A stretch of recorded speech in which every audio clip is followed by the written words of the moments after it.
Welcome to the Eden's Counseling Focus on Wellness presentation on the anxiety cycle and how to manage it. Our group offers free monthly webinar series on a variety of topics facilitated by our therapists. So my name is Elizabeth Lowry. I'm a licensed clinical social worker. I've been working in the mental health field now for about 7 years in a variety of roles. And I've been with this group now for the last 8 months. So my focus and my specialties are I work with adult individuals that are seeking support for anxiety and depression, addiction, adjusting to chronic illness, burnout, grief, and loss.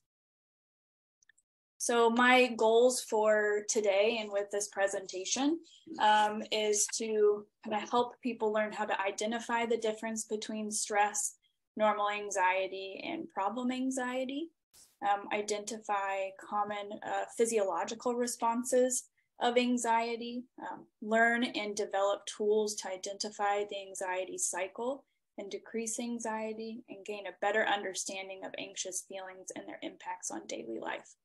I feel like I said the word anxiety quite a bit on that slide, and I think there's going to probably be a lot of that word throughout this presentation.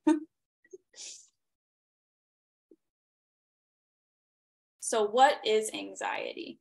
So anxiety can be a very uncomfortable feeling of unease or fear that we experience. It can be a very natural reaction to situations that are stressful or dangerous. So we have something dangerous in our environment and we will have a very natural reaction to try and take care of ourselves. It's designed to keep us safe from harm. It's very common for people to feel anxious from time to time, especially when you're in an environment that you're facing a challenge or something unfamiliar, or there's an important event that's happening in your life. When it's under control, it can feel like some anxiety is actually helpful in the moment. However, it can become a problem. So when it is happening pretty frequently, or when you're feeling overwhelmed, or if it's lasting for long periods of time. And so some people find that it's really hard to control these anxious thoughts, and it starts to affect their day-to-day life. So I wanted to ask a question. You might have to kind of put it in the chat. But what are some signs that you notice that you're experiencing anxiety? So it could be like a physical sign, it could be something mental. Is there something that happens for you, Molly, or anyone else in the audience? You might have to write it in the chat since you're muted.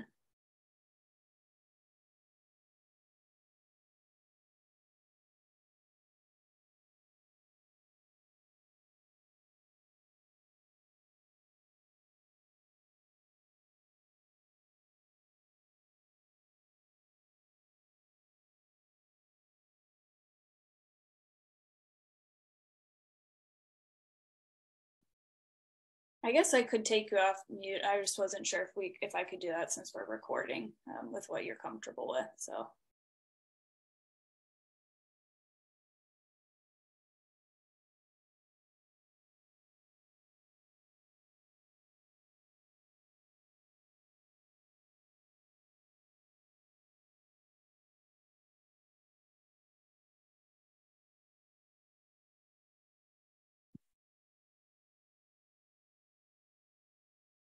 So some common symptoms of anxiety, so some signs that people could be experiencing anxiety are they're having shortness of breath. So like they're noticing their breath is like getting caught in their throat, or you have like a racing heartbeat. So really feeling like your heart is about to come out of your chest. Sweating, dizziness, and lightheaded, restlessness. So some people will start kind of fidgeting with their hands or like shaking their knee, kind of any kind of body movement. Muscle tension. So a lot of us hold some stress in our shoulders, and that can move into your neck and cause some tension headaches. Racing thoughts and obsessive thinking, a sense of doom or dread, feeling out of control, and sometimes that can lead to people feeling like they're going to die. So if you're having that shortness of breath, racing heart, sweating, all of a sudden those signs really start triggering, oh my gosh, like something dangerous is happening or something bad is happening. And that's kind of where that feeling of going to die might come from. So we have stress, normal anxiety, or what we call adaptive anxiety, and problem anxiety, or what we might call an anxiety disorder. So stress and anxiety are very much connected and go together. Stress is when we focus on mainly an external pressure on us that we're having a hard time coping with. So think like a deadline at work. Okay, I got to get something done. And when that stressor is over, typically all of that stress from the situation disappears. Normal anxiety or adaptive anxiety is a response to a natural emotion that occurs in response to danger and prepares an individual to cope with their environment. So example, there's a bear in your environment and you need to react a certain way to make sure to get yourself out of danger. Now, problem anxiety. So this is when anxiety becomes so overwhelming or unmanageable and it becomes unpredictable. So all of these are connected, and we see people kind of using them interchangeably, but there is some anxiety that is adaptive and very normal to experience. And then we have some anxiety that our brain basically gets rewired and it's telling us we are in danger when there really is no danger in the environment. So the stress response. So what this is an emergency reaction system in the body. It's an automatic physiological reaction to an event that is perceived as stressful or frightening, and it's there to keep us safe in emergencies. So kind of from one of the earlier slides, like anxiety is there to keep us from harm. So an example of what the stress response is. Oh, Molly, are you signed into two? Okay. So an example of the stress response is the fight, flight, freeze. So our body is reacting to a stressor in our environment. So there's a bear in our environment. Our body has an automatic reaction to try and keep us safe and cope with the environment we're in. So our body is like automatically reacting. Either we're fighting, we're fleeing, or we're freezing. So this stress response happens when you are experiencing normal anxiety and problem anxiety. So normal and problem anxiety. So what is happening is that stress response is being triggered, that fight, flight, or freeze.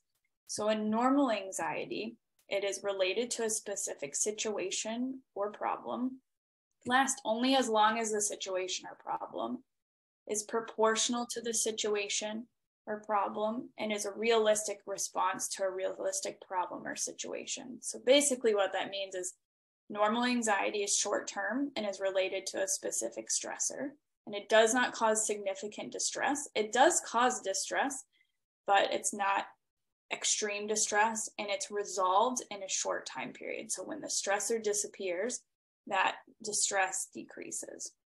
So stress produces anxiety that is adaptive when the individual is able to respond and alter themselves or the environment. So that example of there is a bear in my environment, my body has a stress response, the fight, flight, flee. That's a bit of a tongue twister. And it is telling your body how to react to the environment. So when it becomes a problem or where it really starts impacting someone's daily life, that stress response is still happening. So the fight, flight, or freeze is happening, but there's not an actual danger in the environment like a bear. So someone who could be experiencing this kind of anxiety, it may come up unexpectedly. So they could have a trigger in their environment that tells their body, you need to go into the stress response to protect yourself. The response to the situation or problem may be much bigger than what's expected. So you're kind of thrown off by the reaction of your body. You're like, okay, my body feels like I'm about to die. I'm having trouble breathing, something's wrong, and you're trying to figure out what in my environment is causing me to feel this way. The person may experience a lot of unrealistic anxiety, such as a fear of a situation likely that will never happen. So almost kind of playing out a story that they start thinking about, and it triggers that anxiety response.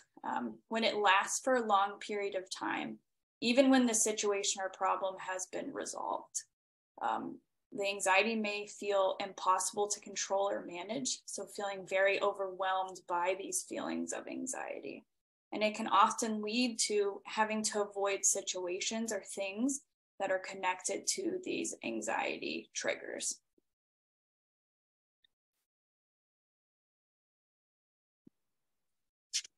So the vicious cycle of anxiety. So what this is a cycle of thoughts and physical symptoms that can sometimes develop, which can cause your anxiety to increase and keep going. So that stress response is triggered, and you can kind of get caught in a cycle of your anxiety increasing, because you have with this diagram, you have a feared situation that now triggers anxious thoughts. And these thoughts are now triggering a stress response. So that stress response of flight or fight. And so your body is starting to react to that. So you can have some of these symptoms that we talked about in the earlier slide, with the dry throat, sweating, butterflies in your stomach, heart pounding, shallow breath. So you are starting to notice, okay, something is wrong if my body's reacting to that. So now that triggers a new thought. Oh man, I feel awful. Like, what is going on? Something bad is happening. Now that triggers a new thought that, okay, I really must be in danger. Something horrible is really happening. So you can get kind of stuck in this cycle of my anxious thoughts trigger a physical symptom that now triggers a new thought, and kind of you can get stuck in this loop. So once this cycle has developed, it's very common for people to look for ways of reducing anxiety, because it feels very uncomfortable and you want to make it stop. Because if you're having like to the point of, oh my God, I feel like I'm going to die, you're looking for, how can I manage this feeling? So safety behaviors are things that you might do to reduce anxiety and feel safer. And some people can also start avoiding or wanting to escape the situation. So this diagram on the right is kind of similar to the diagram before, in that it's showing that thoughts, feelings, physical symptoms, and behaviors are all connected. So if we have a thought, I can't do this, something will go wrong, it will be a failure, it now triggers some feelings that are connected to those thoughts. So those anxious thoughts now will trigger feelings of fear or dread, anxiety, or panic. And so you're feeling those things. So your body's stress response kicks in. So you have the fight or flight kicking in, because you're telling your body something is dangerous in my environment. And so your body is getting ready to react to that's what is in your environment. So you have the heart beating quickly, the dry throat and sweating, shallow breathing, and butterflies in the stomach. And so now those symptoms are connected to behaviors that you might have. So our thoughts and feelings affect how we behave. And so some possible reactions to this cycle is people will avoid situations. So if I have a situation that I know triggers these anxious thoughts and feelings and symptoms, the way I can make myself not feel those things is avoid it altogether, or rely on safety behaviors. So safety behavior is, if someone is walking into a room and they feel like they need to know, what are my exit strategies? How do I get out of here? I'm going to pick a seat close to the door and I can look at the exit. So I know I can get out if there's emergency in here. Some people will withdraw or ask for reassurance, and some people will use substances to kind of help numb those feelings of discomfort and distress. So safety behaviors and avoidance. We have another lovely cycle here to the left. So safety behaviors and avoidance may reduce discomfort in the moment. This cycle of avoidance can lead to believing that you can't do certain things without safety behaviors. So what is avoidance? So when we have an uncomfortable symptom of anxiety, so it could be the racing thoughts, the heart beating, any of those kind of common symptoms of anxiety, we are trying to figure out how do we control it and how do we decrease it. So say someone they get nervous about giving presentations in class. So a way to not have to feel those uncomfortable feelings is I'm going to skip class so I don't have to give this presentation. Another avoidance coping mechanism is using certain substances. So alcohol and drugs can be a way to try and kind of dampen down those really uncomfortable feelings of anxiety. Procrastinating. There's a whole procrastination cycle that happens that is mainly avoidance because there's anxiety about a challenging task that you must complete. And then what's really common too is avoiding confrontation in relationships. So there could be something going on in your relationship that you are finding unpleasant and you want to address it. However, there's this fear of how will that person react to it?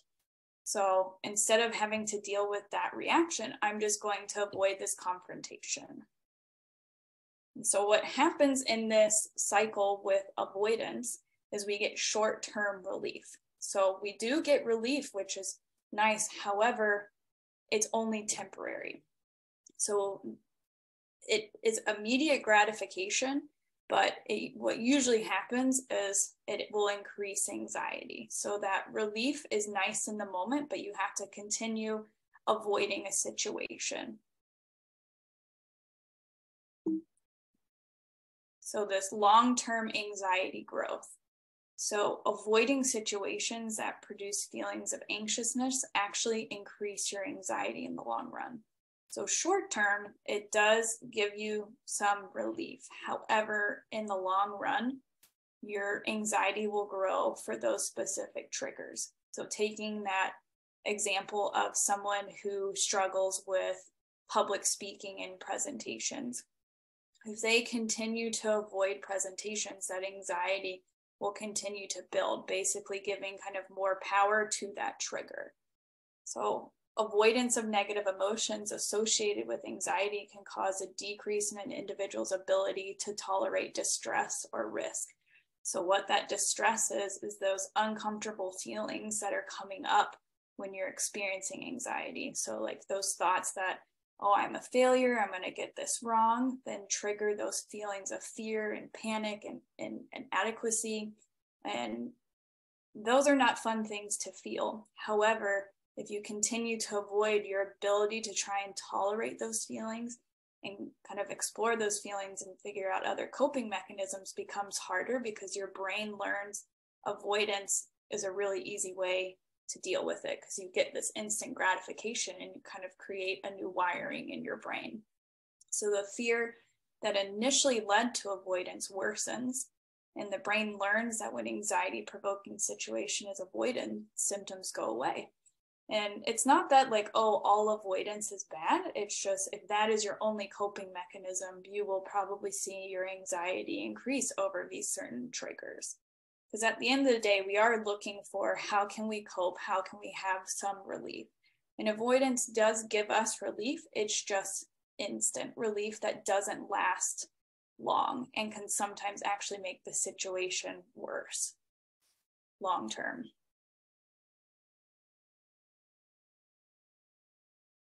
So one of the first steps in learning to cope with and heal from anxiety is identifying when this cycle is happening and how it's impacting your day-to-day life. So understanding the anxiety cycle will help to identify various triggers of your anxiety. So with some of the examples with public speaking, that could be someone's trigger, or a trigger can be social events. So having like social anxiety and feeling really uncomfortable in new settings or meeting new people. Some people can have school anxiety, work anxiety. So the cycle helps you start identifying what are things in my environment that are starting to trigger this kind of problem anxiety, where the stress response, that's the fight, flight, or freeze, is kicking in when there is not danger in my environment.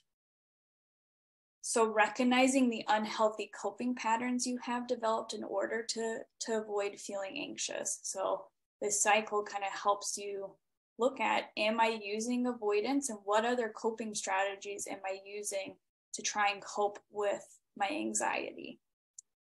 Realizing that avoiding the triggers to your anxiety may provide temporary relief. And then remember that short-term relief doesn't lead to long-term growth.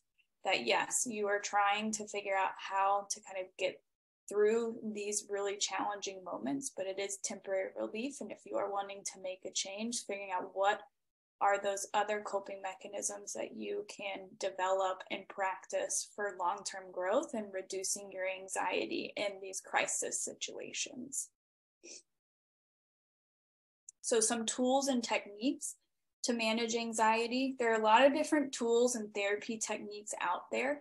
These are just a couple of them. So we have mindfulness, cognitive reframing, journaling and thought records, behavior activation, exposure therapy, behavioral experiments, stress reduction techniques, the ABC model, the distract, relax, and cope, the big list of pleasurable activities, or another activity is called creating a better day, and the feelings thermometer. So I'm going to talk about a couple of these. I'll have some worksheets that I bring into sessions with my clients that I will also go over with y'all. So the first one is mindfulness. So mindfulness is a state of active, open attention to the present. It is a practice that focuses on observing one's thoughts and feelings without judging. So kind of when you are noticing the anxiety cycle starting, you're wanting to try and de-escalate yourself. So that stress response is triggered, you're in fight, flight, or freeze, and your body's kind of in overdrive. So this mindfulness exercises is a way to try and de-escalate, slow yourself down, kind of tell your body that you are okay and that you are safe. So some exercises that I will use with clients and use myself if I notice a client is starting to become overwhelmed in a session, I usually will take a pause and try and incorporate one of these exercises. So we have the 5 senses exercise, the body scan, box breathing, and guided meditation. So all of these exercises are to pull yourself into the present, because when you are experiencing anxiety, your mind is either in the past or the future. And so the idea is, how can I pull myself into the present, observe where I am, and kind of slow myself down? Because that anxiety cycle really kind of picks up quickly. So it's all about trying to regulate yourself. And since it is a practice, usually the first couple times of trying these exercises, you'll feel something, but it's nothing compared to that instant relief you might get with avoiding. So that idea with a practice and a skill is that you're consistent with it, that you try it when you're not in a crisis state. So kind of preparing for, okay, when anxiety happens, I've done this when I have felt more regulated. So I know how to kind of walk myself through these exercises. So the 5 senses exercise. So what this is I will have my client take a couple deep breaths, kind of slow themselves down, kind of try and stop the thought train that they're having that is triggering some anxious thoughts and feelings. So the first thing that I'll do is I'll ask them to point out 5 things that they can see in their environment. So they have to start looking around and observe, okay, what is in this room?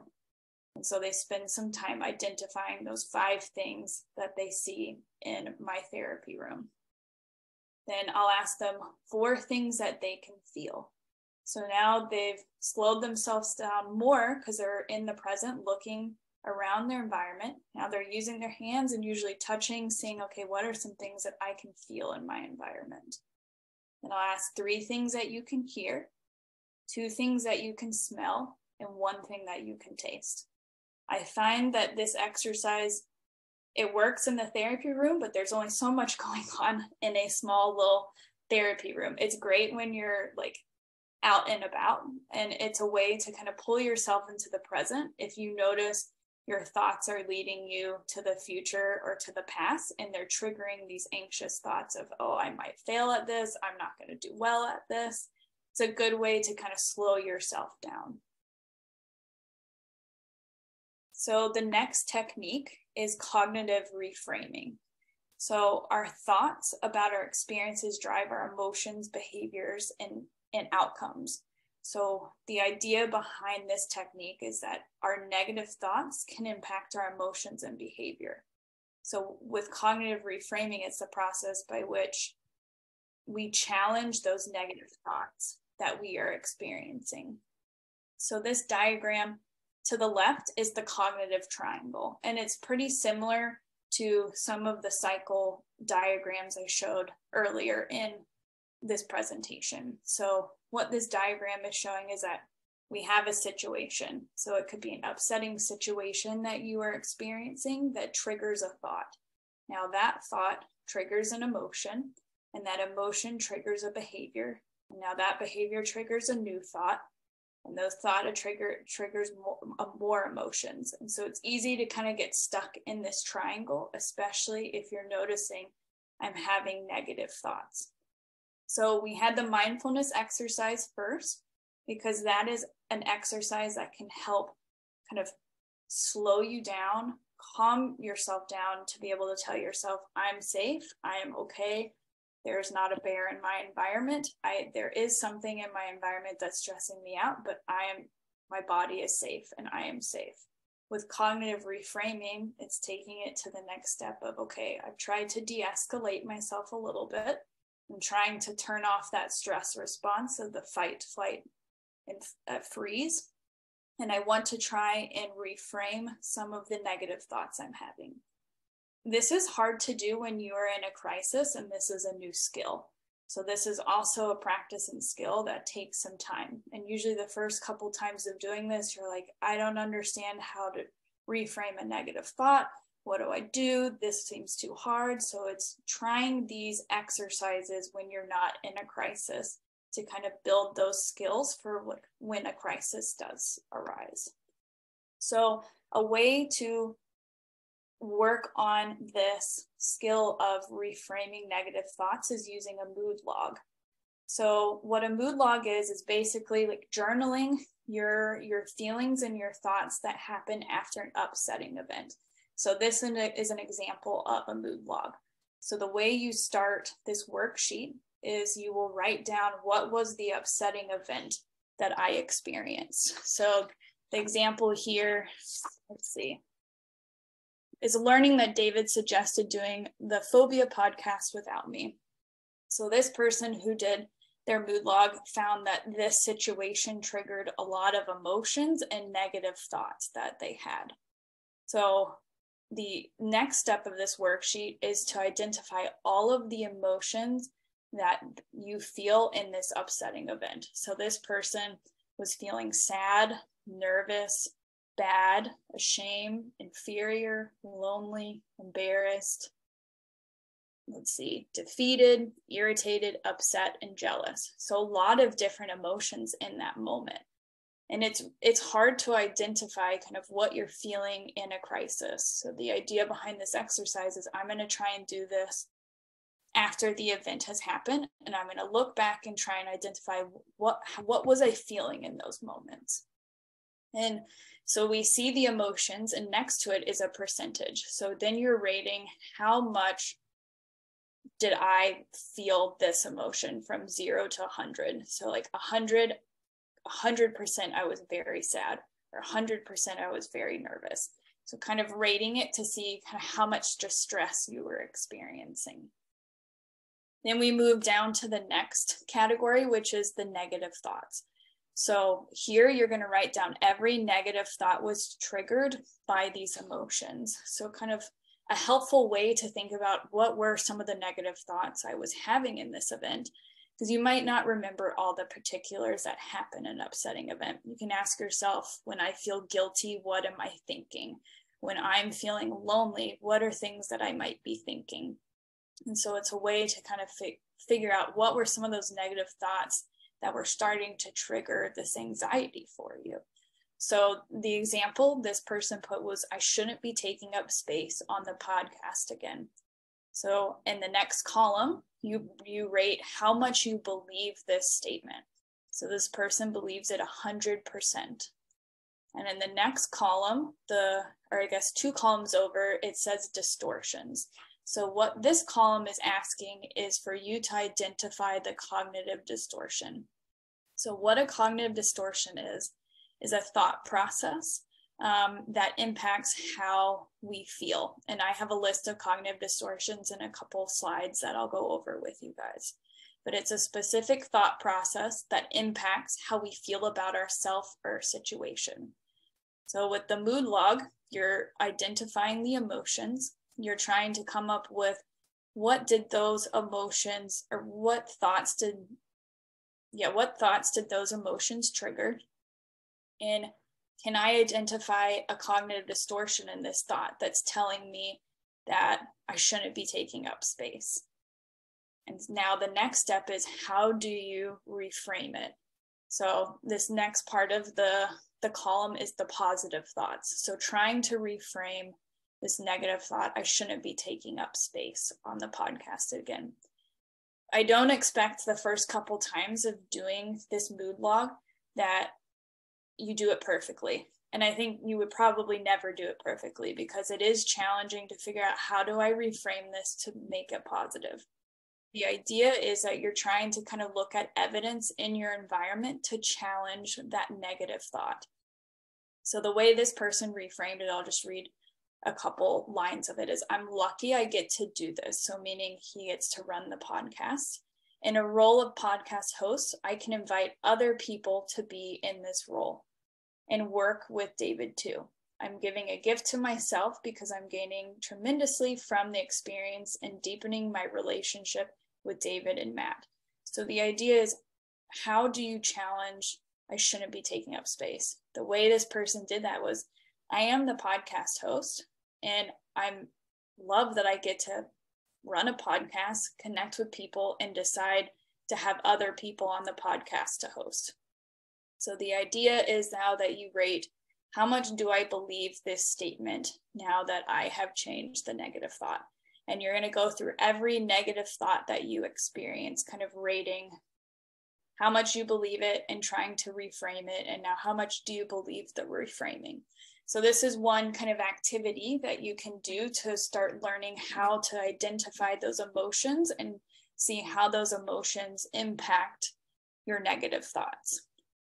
Another worksheet that focuses on reframing negative thoughts is called Challenging Automatic Negative Thoughts. It's similar to the mood log, but looks a little less intimidating with all of the columns and all the things going on. So this one, the first step is first recognizing and isolating thoughts. So you're having to kind of slow yourself down and tell yourself, I'm okay, take a deep breath, and then kind of get in the headspace of, okay, what are some of the thoughts that I'm having in this moment? And then just rating your distress level. So these negative thoughts that you're having on a level of 0 to 10, so 0 being calm, 10 being like extreme anxiety, how distressing are these thoughts for me? And then we identify the distortion types. So the cognitive distortion, that thought process that's influencing how we think. And then we have step 5 where, okay, we're going to try and reframe this. So you're trying to kind of pick up evidence in your environment to reframe that negative thought. And then next step is rating your distress again. Now, if this is happening in real time, you're not usually doing this exercise and rating how distressed you are.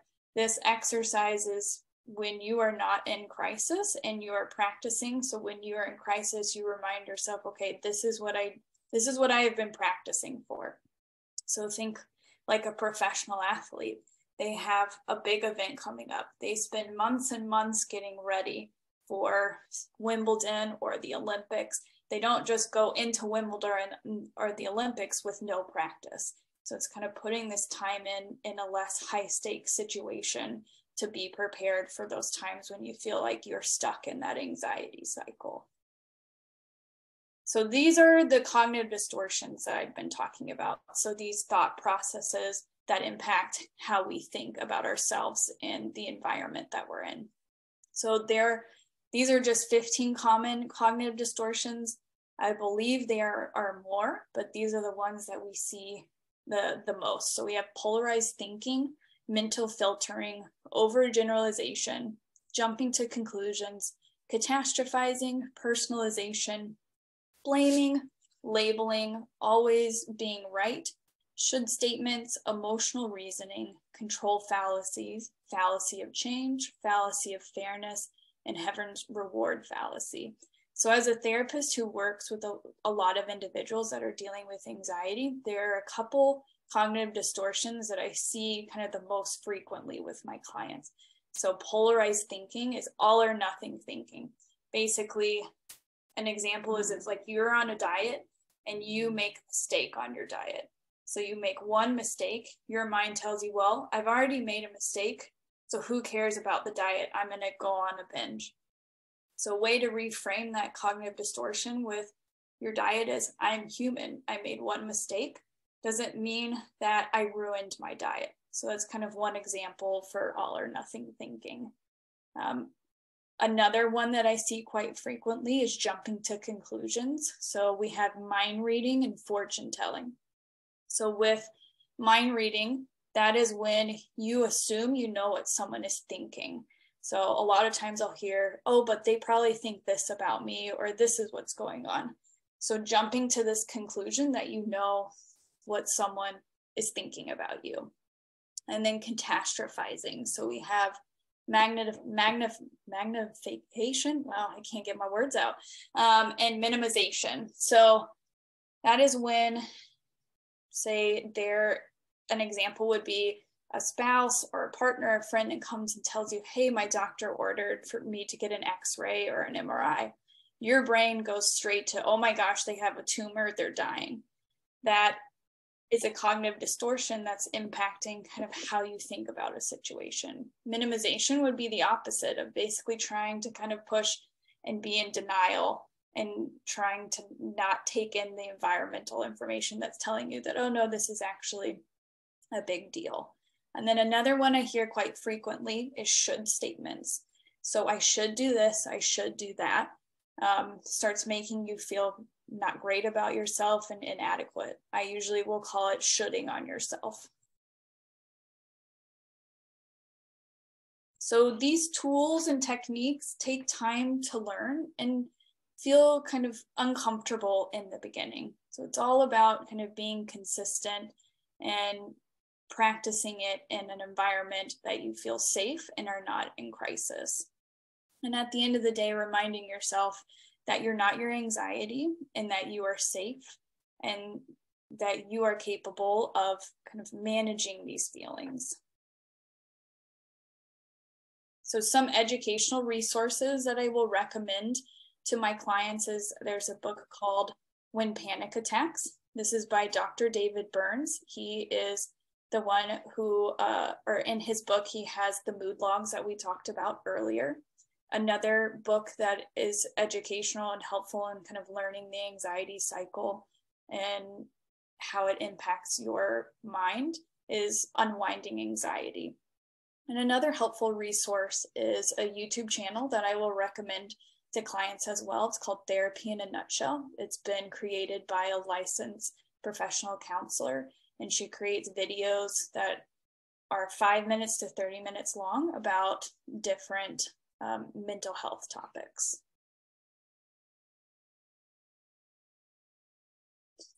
So here's my information. My name is Elizabeth. I'm a licensed clinical social worker. I've included my email address if you have any questions or would like any of these worksheets. For more information, if you are interested in setting up a free consultation, this is our main phone number that you can call to set up a consultation or an intake appointment. Thank you for joining, and I hope you guys have a good evening.